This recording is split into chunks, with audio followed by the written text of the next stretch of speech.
به نام خالق هستی، ثروتمندترین مرد بابل.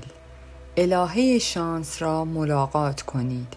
اگر انسانی خوششانس باشد، طالع خوب او نیازی به پیشگویی ندارد. او را در فرات بیندازید، با یک مروارید شناکنان بیرون می آید. ضرب المثل بابلی: آرزوی خوششانسی یک آرزوی همگانی است. این آرزو به همان اندازه که در افکار مردم بابل باستان در هزاران سال پیش قوی بود، در افکار مردم امروزی نیز قوی است. همه ما امیدواریم که مورد عنایت الهه موهومی خوششانسی واقع شویم. آیا راهی وجود دارد که بتوانیم او را ملاقات کنیم و نه تنها توجه مطلوب بلکه بخشندگی زیاد او را به خود جذب نماییم؟ آیا راهی برای جذب خوششانسی وجود دارد؟ این چیزی است که مردم بابل باستان آرزو داشتند بدانند. این دقیقاً چیزی است که آنها تصمیم گرفتند تا کشف کنند. آنها انسان‌های زرنگ و اندیشمندانی ریزبین بودند. این مطلب نشان می‌دهد که چرا شهر آنها ثروتمندترین و قدرتمندترین شهر در زمان خود بود. در آن زمانهای دور آنها مدرسه یا دانشگاه نداشتند. با این وجود آنها یک مرکز آموزشی داشتند که بسیار هم کاربردی بود. در بین ساختمانهای بارودار در بابل، این ساختمان از نظر اهمیت با کاخ شاه، باغ‌های معلق، معابد خدایان برابری می‌کرد. در مورد این بنا در تاریخ خیلی کم و در واقع هیچ صحبتی نشده، در حالی که این بنا نقش مؤثری را بر روی تفکر آن زمان اعمال می‌کرد. این ساختمان معبد آموزش بود، جایی که علوم گذشته توسط معلمین داوطلب در آن تدریس می‌شد و موضوعات جالب روز در کلاس‌های آزاد به بحث گذاشته می‌شد. درون این ساختمان تمام انسان‌ها مساوی بودند. فرو افتاده ترین غلامان می توانستند با مسئولیت کامل در مورد مسئله خاص با یک شاهزاده کاخ صنعتی به مباحثه بپردازند. در بین افراد زیادی که به معبد آموزش رفت آمد می کردند، مردی ثروتمند و دانا به نام آرکاد وجود داشت که به ثروتمندترین مرد بابل معروف بود. او سالن مخصوص به خودش را داشت که هر روز عصر افراد زیادی از پیر و جوان و بیشتر میان سال برای بحث پیرامون مطالب جالب در آن گرد هم می آمدند. تصور کنید که پشت در سالن استراق سم می کنیم تا بفهمیم آنها چگونه خوششانسی را به خود جذب می کردند. آفتاب مانند توپی قرمز و بزرگ از آتش از بین غبار صحرا می درخشید. زمانی که آرکاد به سمت سکوی سخنرانی آشنای خود قدم برمی داشت، 4 فرد دارای مرتبه منتظرش بودند. آنها روی قالیچه های کوچک خود که روی زمین پهن کرده بودند نشسته بودند. تعدادی دیگر هم در حال رسیدن بودند. امشب باید در مورد چه چیزی بحث کنیم؟ آرکاد پرسید. پس از اندکی تأمل، نساجی بلند قامت برخاست و گفت: من مطلبی دارم که دوست دارم در اینجا بحث شود، ولی می ترسم که این مطلب برای تو، آرکاد و دوستان خوبم مضحک به نظر برسد. با اصرار آرکاد و دیگر دوستانش برای ارائه مطلب، او ادامه داد: امروز روز شانس من بود، چون یک کیف حاوی تکه هایی از طلا پیدا کردم. ادامه خوششانس بودنم آرزوی من است. با توجه به اینکه احساس می کنم همه انسان ها آرزوی مشابه آرزوی من دارند، پیشنهاد می کنم در مورد چگونگی جذب شانس خوب به انسان بحث کنیم. آرکاد گفت موضوعی بسیار جالب پیشنهاد شد. یکی از ارزشمندترین مباحث ما از نظر برخی افراد گویا شانس مانند تقدیر از پیش تعیین شده است، ولی موضوعی که باید وقوع شانس برای یک شخص می شود ممکن است کاملا اتفاقی مانند یک تصادف بدون هیچ هدف و دلیل خاصی برای هر کسی اتفاق بیفتد. برخی دیگر معتقدند محرک همه اتفاقات خوب الهه سخی ما آشتر است که همیشه به کسانی که خوشحالشان کنند پاداش می دهد. بحث کنید. دوستان، شما چه نظری دارید؟ آیا باید بجوییم تا راهی را که شانس خوب از آن طریق به سمت هر یک از ما جذب می شود پیدا کنیم؟ بله. بیایید این بحث را ادامه دهیم. گروه مشتاق شنوندگان پاسخ دادند. پس آرکاد ادامه داد. برای شروع بحثمان بیایید از افرادی که دوروبرمان هستند و تجربه ای مانند تجربه نساج در به دست آوردن چیزی بدون زحمت خودشان داشتند بپرسیم. چند لحظه سکوت برقرار شد و همه منتظر بودند تا کسی پاسخ دهد، ولی کسی جواب نداد. چی؟ هیچ کس. آرکاد گفت پس این خوششانسی باید خیلی کمیاب باشد. حالا چه کسی می‌داند که کجا باید دنبالش بگردیم؟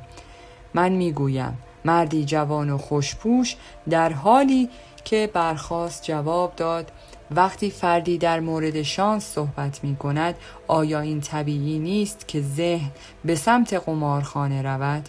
آیا همیشه افرادی را نمی بینیم که در درگاه الهه آشتر به دعا می پردازند تا او برایشان بختی خوب در نظر بگیرد؟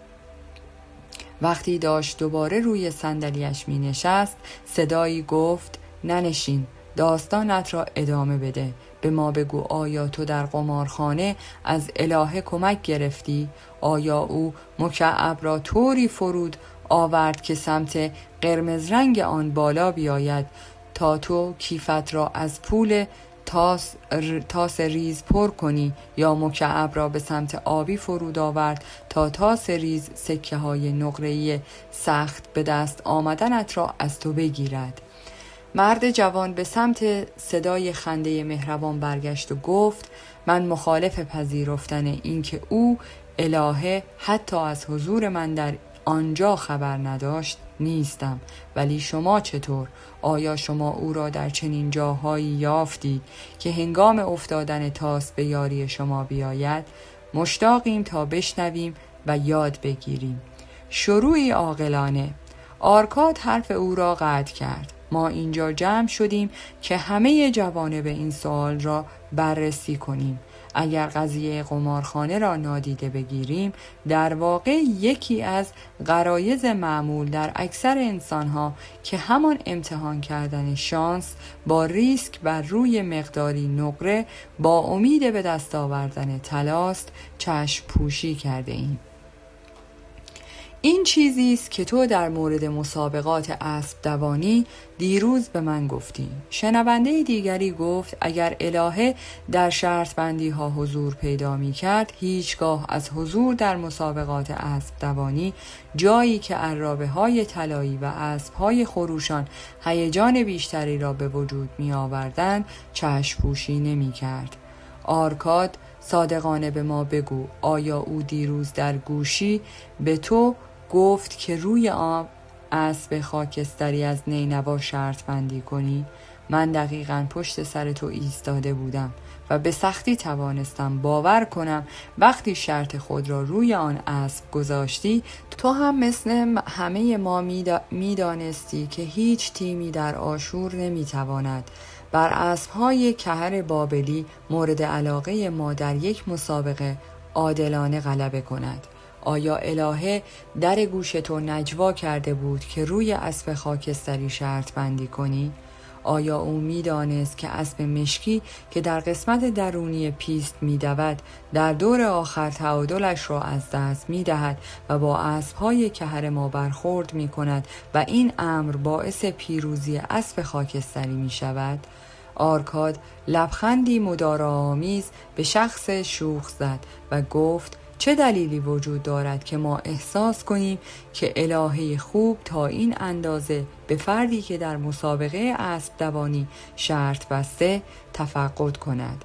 از نظر من او الهه عشق و وقار است که از کمک به افراد مستحق و نیازمند لذت میبرد. من به دنبال او در بخت آزمایی ها و مسابقات که انسان ها پول بیشتری را در نهایت از دست میدهند تا به دست آورند نمیگردم، بلکه در جاهای دیگری که اعمال مردم ارزنده تر و مستحق پاداش است به دنبالش میگردم. در کشاورزی بر روی خاک، در معامله صادقانه و در تمام پیشه های انسانی، فرصت های سودسازی در تلاش ها و داد و ستد های انسان ممکن است شاید او همیشه پیروز نگردد، زیرا برخی مواقع قضاوتش در مورد مسائل ممکن است اشتباه باشد و گاهی قضا و قدر ممکن است جلوی او بایستد. ولی اگر او ایستادگی کند معمولاً سلاح کار خود را می‌یابد. این گونه خواهد شد چگونه همیشه موارد سودمند متوجه او می‌شوند. ولی وقتی فردی بازی می‌کند قمار، وضعیت برعکس می شود و فرصتهای سود از او رو برمیگردانند و به سمت متصدی بازی می روند. بازی جوری چیده می شود که همیشه به سمت تاس ریز می رود. شغل او این است که با سکه هایی که بازیکنان شرط بندی می کنند برای خودش سودی منطقی درست کند. بازیکنان کمی هستند که بفهمند که سود تاس ریز چقدر مشخص و شانس آنها برای برنده شدن چقدر نامشخص است. برای مثال بیایید شرط بندی روی بازوی مکعب را در نظر بگیریم. روی این شرط می‌بندیم که پس از هر بار پرتاب کدام رو بیشتر بالا می آید. شرط می‌بندیم که اگر قرمز بالا آمد متصدی بازی 4 برابر چیزی که ما وسط گذاشته ایم به ما پس دهد. ولی اگر هر کدام از 5 روی دیگر مکعب بالا آمد ما تمام چیزی را که وسط گذاشته ایم را از دست می دهیم. این توضیح نشان می دهد که در هر پرتاب ما 5 شانس برای باخت داریم، ولی چون روی قرمز 4 برابر سپرده به ما می دهد بنابراین 4 شانس برای برنده شدن داریم. در یک شب بازی در واقع متصدی برای سود خودش 1/5 همه سکه هایی را که شرط بندی شده اند در نظر گرفته. آیا شخص می تواند بیش از حد قانون احتمالات که طوری چیده شده اند که او می بایست 1/5 از همه سکه هایش را ببازد برنده گردد؟ ولی بعضی افراد گاهی اوقات مقادیر زیادی میبرند. یکی از شنوندگان پاسخ داد همینطور است. آرکاد پاسخ داد ولی با این حال این سوال در ذهن من مطرح می شود که آیا پولی که از این طریق به دست می آید ارزشی ماندنی برای آن شخص خوششانس خواهد داشت؟ در بین آشنایانم افراد زیادی از موفق ترین مردان بابل وجود دارند، ولی از بین آنها حتی یک نفر را هم ندیدم که موفقیتش را از همچین طریقی به دست آورده باشد. شمایی که امشب اینجا جمع شدید خیلی از شهروندان مهم شهر را می شناسید. برای من خیلی جالب است که بدانم چه تعداد از شهروندان موفقمان حاضرند برای شروع موفقیت بر روی قمارخانه ها سرمایه گذاری کنند. هر یک از شما آنهایی را که می شناسید معرفی کنید. پس از سکوتی طولانی فردی که انگار با حرفش میخواست لطیفه‌ای لوس تعریف کند برخاست و گفت آیا خودت در بین کازینوداران تحقیق کردی؟ تو بگو حتی یک نفر. آرکاد جواب داد اگر هیچ کدام از شما چیزی در مورد کسی به ذهنش نمی رسد آنگاه در مورد خود شما سوال می کنم. آیا برنده‌ای ثابت قدم در بین شما هست که برای شرح یک همچین منبع درآمدی بیمیل باشد؟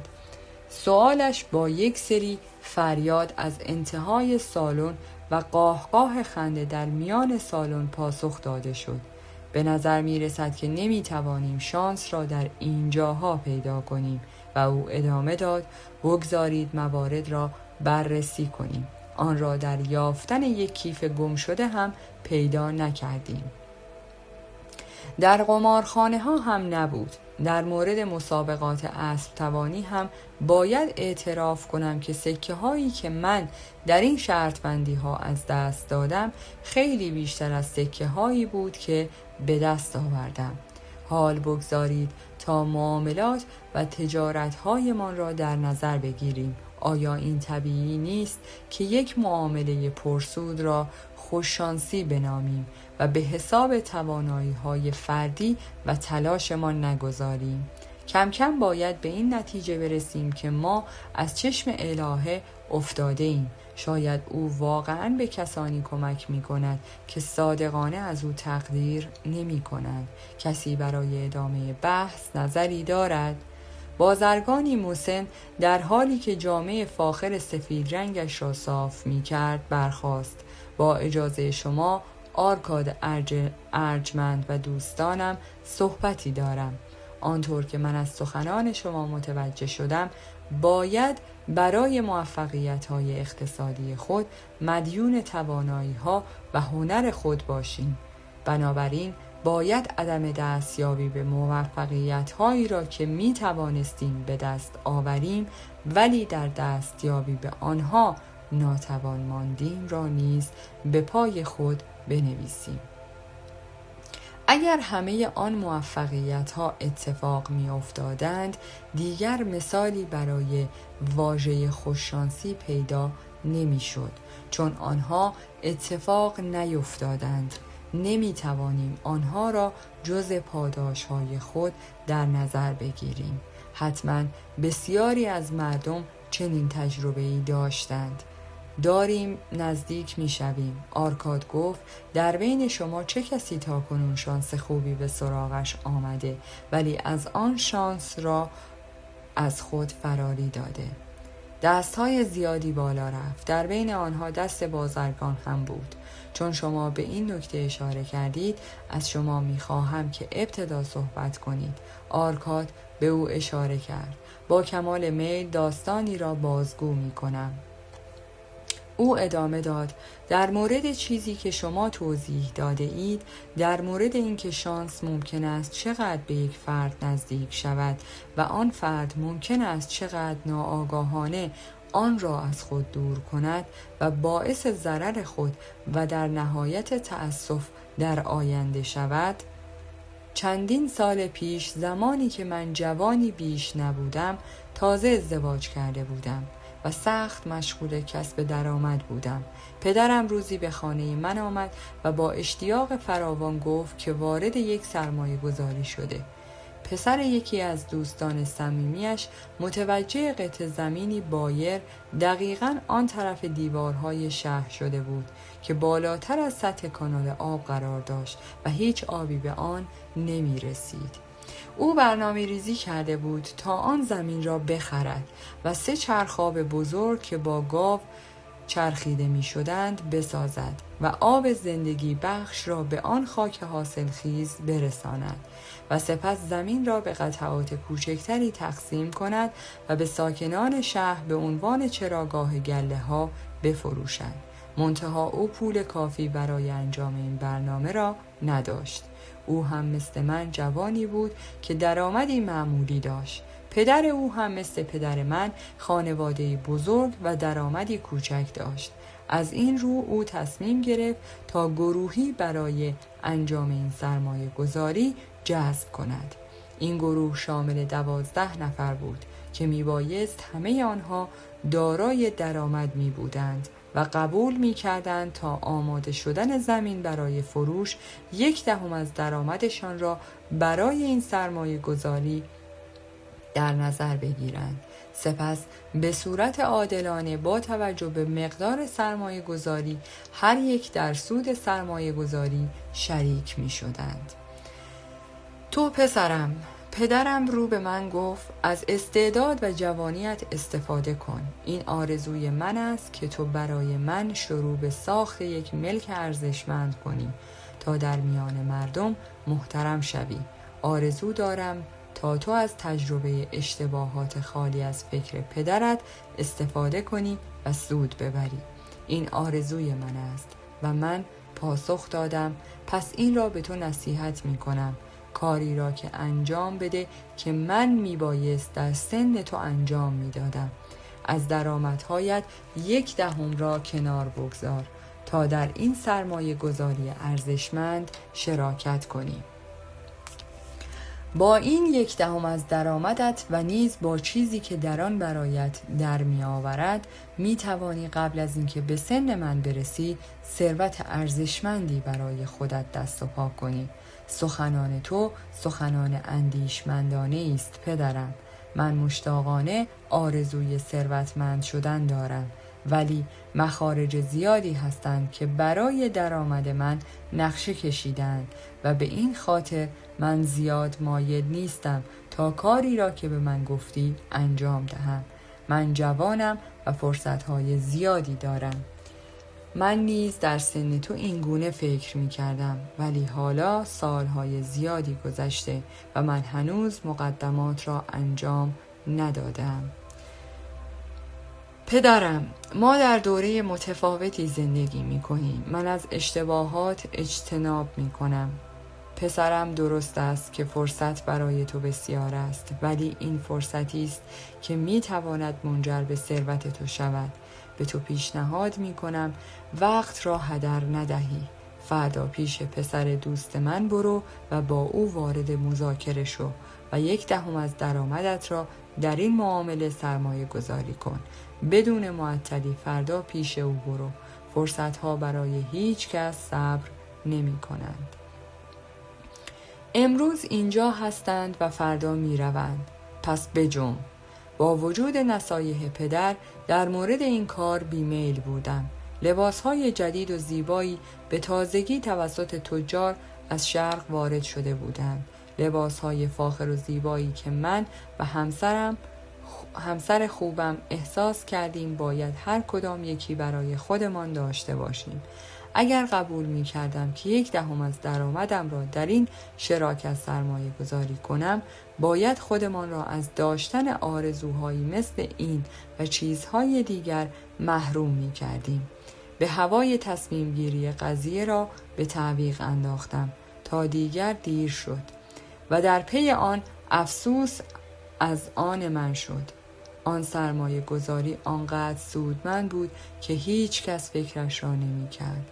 این داستان من بود که نشان داد چگونه شانس به من رو آورد و من چگونه اجازه دادم که از پیش من برود. در این داستان دیدیم که شانس چگونه صبر می کند و به سمت آن انسانی می رود که آن را در آغوش می گیرد. مردی سیاه چهره و باده‌نشین گفت برای ساخت یک دارایی همیشه باید از یک نقطه شروع کرد. این شروع می تواند چند تکه طلا یا نقره باشد که شخص آنها را از جیبش به سمت اولین سرمایه گذاریش منحرف کرده باشد.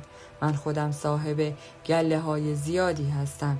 شروع کارم ولی خرید یک گوساله در ازای مقداری نقره زمانی بود که نوجوانی بیش نبودم.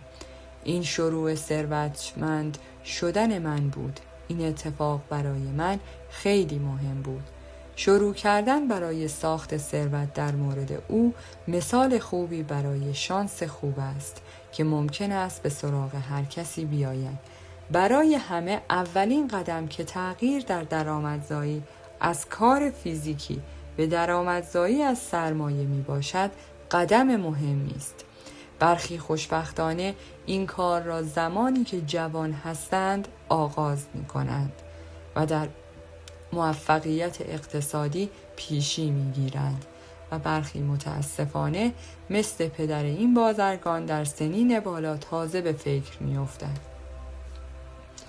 اگر این دوست بازرگانمان این قدم را در جوانی، زمانی که آن شانس به او روی آورد، برمی داشت، امروز از نعمات بیشتر دنیا خوشحال‌تر بود. اگر شانس خوب دوست خوبمان نساج الان باعث برداشتن آن قدم در او شود، این نیز شروع آینده‌ای بسیار خوب برای او خواهد بود. ممنون. من نیز دوست دارم حرف بزنم. غریبه ای از کشوری دیگر برخاست. من اهل سوریه هستم. به زبان شما نمیتوانم خوب صحبت کنم. دوست دارم اسمی برای این دوستمان بازرگان بگذارم. ممکن است شما این اسم را بی‌ادبانه بپندارید، ولی من دوست دارم او را با این اسم صدا کنم. ولی افسوس لغتی را که شما برای این کلمه به کار میبرید نمیدانم. اگر آن را به زبان خودمان بگوییم متوجه نمیشوید. پس لطفاً یک نفر به من بگوید که شما انسانی را که از انجام کارهای سودمند برای خود تفره می رود چه می نامید؟ پشت گوش انداز صدایی گفت: او همین است. فرد سوریه‌ای داد زد در حالی که دستش را از روی هیجان تکان میداد. او موقعیت را وقتی که به سمتش می آید پس می زند صبر می کند. می گوید الان کارهای دیگری دارم. بعداً در موردش تصمیم می گیرم. موقعیت برای همچنین شخصی صبر نمی کند. موقعیت فکر می کند که اگر شخصی تصمیم داشته باشد که خوششانس باشد سریع گام بر می دارد. هر شخصی که وقتی که موقعیت به سمتش گام بر می دارد سریع آن را در آغوش نگیرد، مثل دوست بازرگانمان پشت گوش انداز نامیده می شود. مرد بازرگان برخاست و با خوش اخلاقی تعظیمی به آن مرد کرد. تحسین بر تو ای خارجی، درون دروازه های شهر ما که از گفتن حقیقت نهراسیدی. حالا بگذارید داستان دیگری در مورد موقعیت ها بشنویم. چه کسی تجربه دیگری دارد تا برای من تعریف کند؟ آرکاد گفت: من دارم. مرد میان سالی با جامه‌ای قرمز پاسخ داد: من یک خریدار حیوانات، بیشتر شتر و اسب هستم. برخی اوقات نیز بز و گوسفند می‌خرم. داستانی که می‌خواهم تعریف کنم صادقانه می‌گوید که چطور یک شب زمانی که اصلاً انتظارش را نداشتم شانس به سراغم آمد. شاید به همین علت بود که گذاشتم از دستم در برود. شما باید قضاوت کنید. در حال برگشت از یک سفر 10 روزه ناامید کننده برای یافتن شتر، وقتی که دروازه های شهر را بسته دیدم برآشفته تر شدم. وقتی که برده ها در حال پهن کردن وسایل برای سپری کردن شب بودند تا شبی کم آب و غذا را در پشت دروازه ها بگذرانیم، کشاورزی سال خورده که او هم مثل ما پشت دروازه ها گیر کرده بود نزد من آمد. مرد محترم او را خطاب کرد: از حال و روزت حدس میزنم خریدار باشی. اگر اینطور است دوست دارم که بهترین گله گوسفند را که قیمتش نیز در حال افزایش است به تو بفروشم. آلاس همسر عزیزم مریض است و تب شدیدی دارد. باید هرچه سریعتر پیش او برگردم. این گله را از من بخر تا من و برده ها بتوانیم سوار شترها شویم و برگردیم. آنقدر تاریک بود که نمی توانستیم گله را ببینیم، ولی از سر و صدایش معلوم بود که گله بزرگی است. بعد از 10 روز جستجوی بی حاصل برای شتر از معامله با او خرسند می شدم. با عجله‌ای که داشت قیمت مناسبی برای فروش گذاشته بود. با دانش بر این که صبح برده هایم گله را از دروازه داخل میبرند و آنها را با سود مناسبی میفروشم وارد معامله شدم. به برده ها گفتم تا چراغ بیاورند تا گله را که کشاورز تعداد آن را 900 ذکر کرده بود بشماریم. سرتان را با توضیح سختی شمردن آن همه گوسفند خسته و تشنه در آن تاریکی درد نمی آورم. کاری غیر ممکن بود. محترمانه از کشاورز خواستم تا صبح صبر کند تا ما گله را بشماریم و سپس پولش را بدهم. مرد محترم، او پاسخ داد لطفاً 2/3 پول را امشب به من پرداخت کن تا بتوانم حرکت کنم. من داناترین برده ام را اینجا میگذارم تا در شمردن گله در صبح به شما کمک کند. او انسانی قابل اعتماد است و شما می توانید فردا باقی وجه را با او تسویه کنید. ولی من یک دندگی کردم و از پرداخت در آن شب خودداری کردم. صبح روز بعد قبل از اینکه من بیدار شوم دروازه ها باز شد و 4 خریدار برای خرید گله بیرون آمدند. آنها برای خرید در قیمت‌های خیلی بالایی مشتاق بودند، زیرا شهر تحت محاصره بود و تقاضا برای غذا بالا رفته بود. کشاورز تقریباً 3 برابر قیمتی که دیشب به من پیشنهاد داده بود برای فروش گله‌اش دریافت کرد. آن قیمتی که دیشب به من پیشنهاد داده بود برای فروش گله‌اش دریافت کرد. آن شانس خوبی بود که فراریش دادم. این داستان غریبی بود. آرکاد گفت چه نکته ای را گوشزد می کند. نکته این است که اگر متقاعد شدیم که معامله عاقلانه است، سریعاً ودیعه‌ای بپردازیم. یک زین اسب ساز این را گفت: اگر معامله خوب باشد، این گونه هم در برابر ضعف خود و هم در برابر مشتریهای دیگر معصوم میمانیم. ما انسانها قابل تغییریم. واقعا باید بهتر در مورد تغییر در تفکرمان هنگام تشخیص درست و غلط توضیح دهم. وقتی چیزی غلط است ما واقعا سمج میشویم و وقتی چیزی درست است ما تمایل داریم تا تردید کنیم و اجازه دهیم فرصت از دست برود. اولین قضاوت من همیشه بهترین قضاوت من است. با این حال همیشه متقاعد کردن خودم برای انجام دادن یک معامله که واقعاً سودآور است خیلی مشکل است. بنابراین به عنوان محافظتی در برابر ضعف خودم همیشه ودیعه‌ای روی معامله می‌گذارم. این مرا از افسوس آینده برای شانسی که برای من بود و آن را از دست دادم محافظت می کند. ببخشید، دوباره می خواهم صحبت کنم. مرد سوریه‌ای دوباره بلند شد. این داستانها خیلی شبیه هم هستند. هر بار فرصت به دلایلی مشابه از دست می رود. هر بار فرصت به سراغ شخص پشت گوش انداز می آید و برنامه‌ای خوب می آورد و هر بار هم فرد پشت گوش انداز دودلی می کند و به موقع و سریع آن را در آغوش نمی گیرد. چگونه می شود با این روش انتظار موفقیت داشت؟ سخنان خردمندانه ای بود دوست من. مرد خریدار پاسخ داد: در هر 2 داستان بالا شانس خوب از فرد پشت گوش انداز فرار کرد و این غیر طبیعی نیست. روحیه پشت گوش اندازی در تمام انسانها وجود دارد.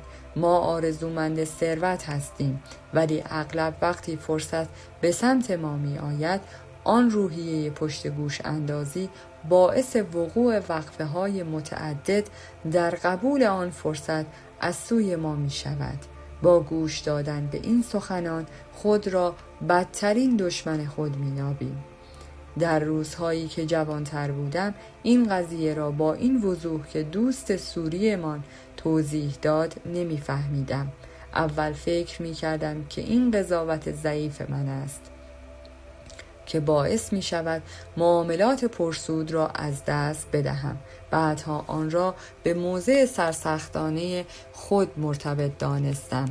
در آخر متوجه شدم که این مسئله مربوط می شود به یک نوع عادت پشت گوش اندازی از روی حس بی‌نیازی، جایی که دقیقاً وقت عمل است، وقت عملی سریع و قاطع.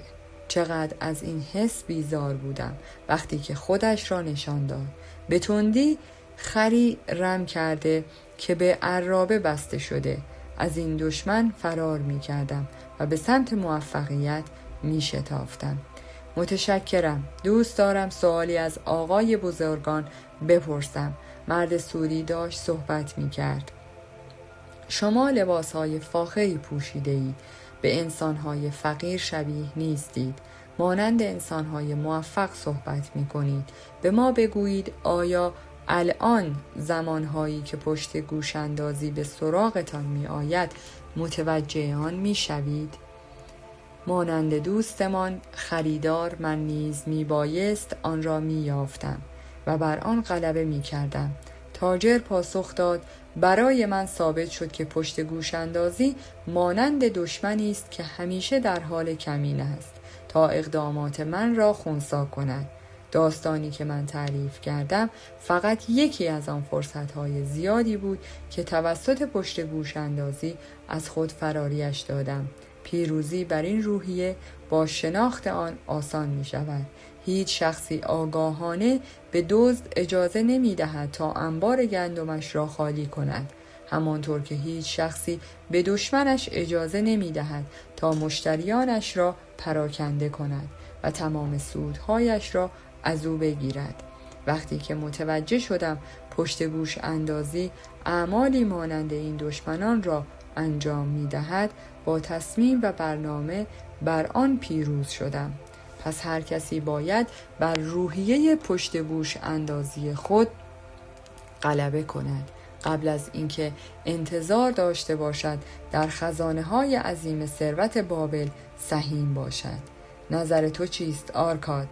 چون تو ثروتمندترین فرد بابل هستی، بسیاری تو را خوششانس ترین فرد میپندارند. آیا موافق هستی که هیچ شخصی به نهایت موفقیت نمیرسد مگر اینکه روحیه پشت گوش اندازی را به صورت کامل در خود از بین ببرد؟ دقیقاً همونطور است که میگویی. آرکاد پاسخ داد در طول دوره بلند زندگیم نسل‌ها را از پس نسل‌ها دیدم که در راه تجارت و علم و یادگیری به جلو به سمت موفقیت می رفتند. فرصت‌ها به سراغ همه آنها می آمدند. بعضی از آنها به فرصت‌هایشان چنگ زدند و پیوسته و مداوم به سمت آرزوهای لذت بخش خود حرکت کردند، ولی اکثر آنها بیمیلی کردند و تزلزل نشان دادند و عقب افتادند. آرکاد به سمت مرد نساج برگشت. تو پیشنهاد کردی که در مورد خوششانسی صحبت کنیم. نظر خودت درباره این موضوع چیست؟ من خوششانسی را به شکل دیگری می دیدم. من به آن به شکل چیزی آرزو شدنی که به هیچ تلاشی به دست می آید می نگریستم. الان متوجه شدم آن چیزی که به عنوان شانس می پنداشتم ریشه چیزهایی که یک شخص ممکن است برای خود به دست آورد نیست. از بحثمان متوجه شدم که برای خوششانس بودن لازم است که انسانها از فرصتهایشان استفاده کنند. بنابراین در آینده باید تلاش کنم تا بهترین این فرصتها را در آغوش بگیرم و از آنها استفاده کنم. تو حقیقت بحث ما را به خوبی متوجه شدی. آرکاد جواب داد خوششانسی که ما پیدا می کنیم معمولاً در پشت موفقیت هایی است که به سمت ما می آیند و به ندرت در چیز دیگری وجود دارد. اگر دوست تاجرمان موقعیت بزرگی را که پیدا کرد و فرصتی را که الهه سخی به او پیشنهاد داده بود میپذیرفت و دوست خوبمان خریدار حیوانات از موقعیت به دست آمده در خرید گله استفاده می کرد و آنها را با سود خوبی می فروخت، هر دو از خوششانسی خود لذت می بردند. ما این بحث را انجام دادیم تا راهی برای جذب خوششانسی به خودمان بیاییم. فکر می کنم که راه را پیدا کردیم. هر دو داستان نشان داد که چگونه خوششانسی در پشت موقعیت ها می آید. در این بحث حقیقتی نهفته شده که بسیاری از داستان‌های مشابه در مورد خوششانسی، چه در مورد سود و چه در مورد زیان، قادر به تغییر آن نیستند. حقیقت این است: خوششانسی می تواند با قبول موقعیت‌ها به دست آید. آنهایی که زیرکانه فرصت‌ها را برای بهتر شدن اوضاعشان جذب می‌کنند، نظر الهی خوب را به خود جلب می‌کنند. او همیشه از کمک کردن به آنهایی که خوشحالش می‌کنند لذت می‌برد. مردان عمل مخصوصاً او را خیلی خوشحال می‌کنند. عمل تو را به جلو به سمت موفقیتی که آرزویش را داری پیش می‌برد. مردان عمل مورد تفقد الهی خوششانسی قرار می‌گیرند. در پایان از شما دوستان عزیزم می‌خواهم برای حمایت بیشتر ما کانال ما را به دوستان خود معرفی کنید. برای انرژی بیشتر ما رو لایک کنید و برای ادامه پرقدرت‌تر سابسکرایب. تا درودی دیگر، درود و 200 بدرود.